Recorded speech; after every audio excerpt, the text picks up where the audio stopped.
I remember just writing it down on the paper, almost bypassing my mind, boardroom revolution, and then looking at the two words on the piece of paper thinking, oh my God, like that sounds like a thing. It really sounds like a thing. And in my heart it makes sense. In my heart I know what boardroom revolution means.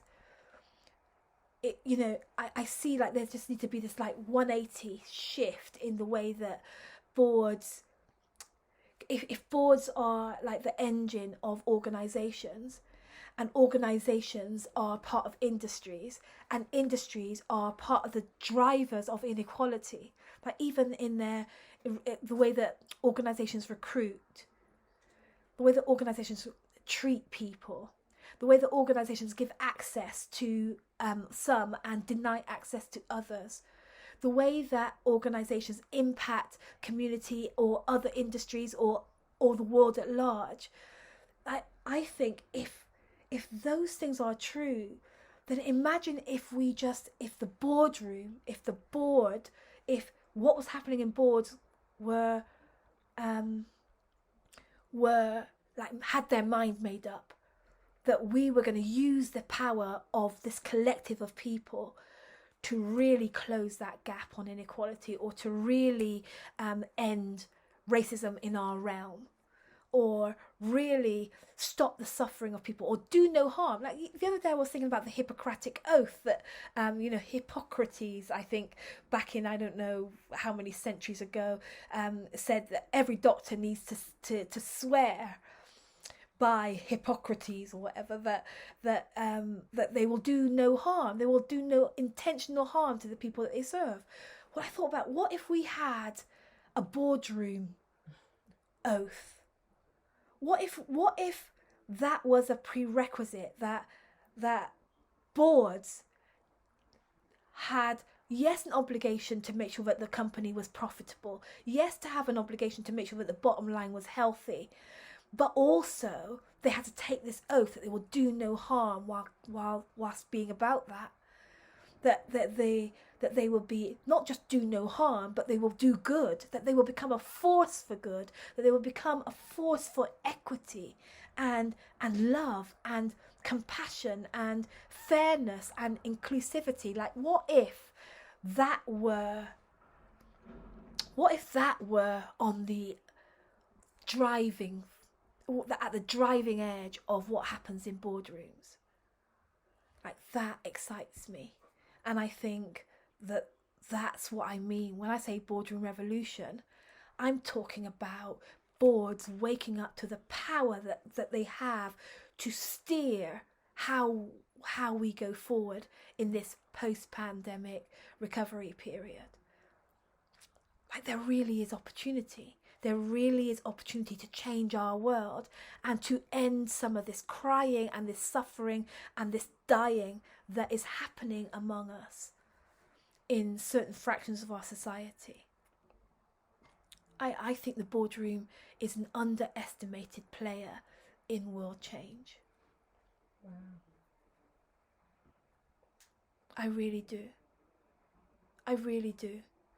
And I think that then, if you're a woman who's going to give a presentation to a board that's going to enable that board to function in this new higher way, then that makes us very powerfully positioned as world changers.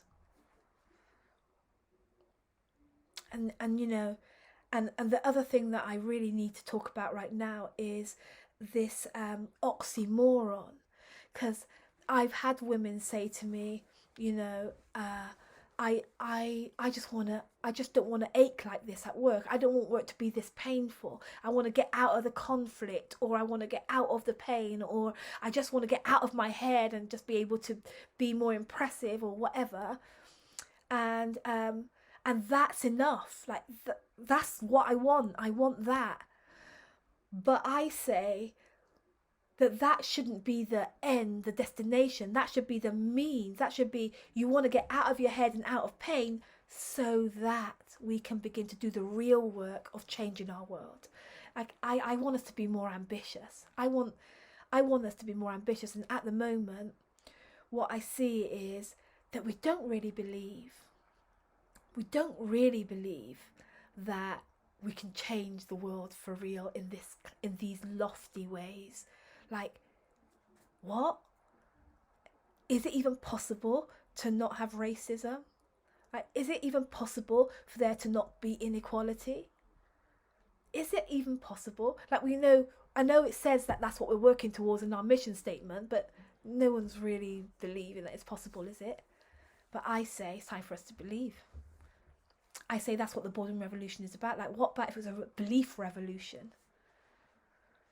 What about if we were hell-bent on finding, well, maybe hell-bent's not the right word, but suppose we were determined to find a way to prosper.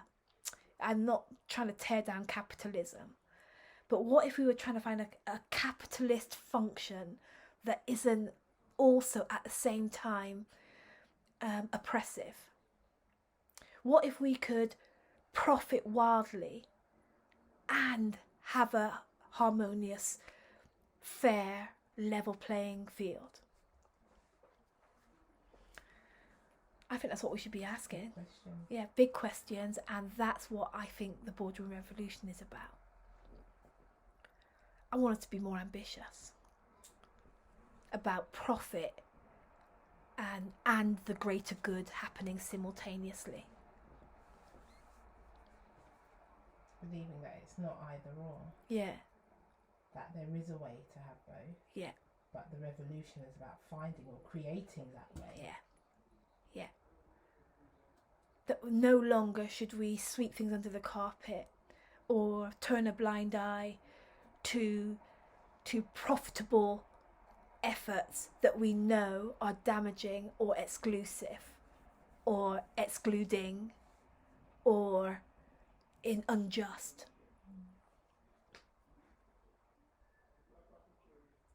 It's a big job. Big job, but I think that we're grown. I think that we're more powerful than we think we know.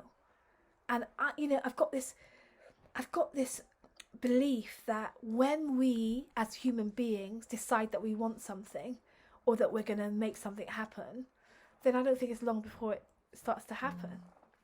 Like when Kennedy said we're going to send people to the moon, it wasn't like we knew how to do it. It was just that he decided that this was what we were going to be doing, and then we adjusted.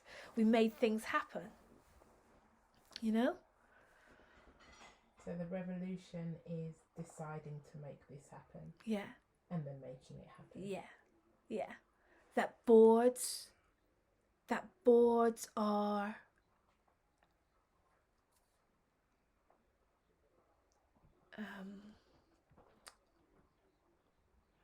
that boards and board members and all who speak to boards come with a humanitarian heart. That boards come with an activist heart, and they come with this regal, sovereign sense of responsibility for the impact that the organisation is having in the world, in the organisation and outside of the organisation. And that this is like this, I want this to be like the standard prerequisite. Like the drive for us to get to the boardroom should be because we want to see a better world. Yeah. I think right now what we have is a lot of people who want the status of senior leadership, or want the pay packet, or want the corner office, or all the trappings, company car or whatever. And that's all great. I'm not knocking any of that. Like, we need money, we need nice things. I like all of that too, but I feel like it's kind of like the cart before the horse.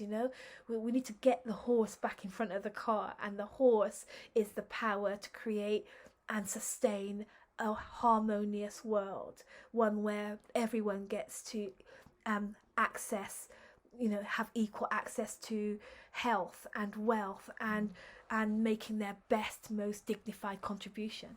Like that's the horse before the cart kind of stuff. And the cart can follow. And the cart can follow. Yeah. The cart carrying our cars and our money and our nice clothes can follow.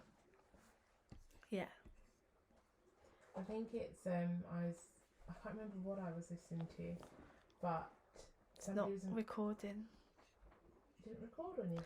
I mean, it's recording the audio, I think, but it's not recording the video. So how?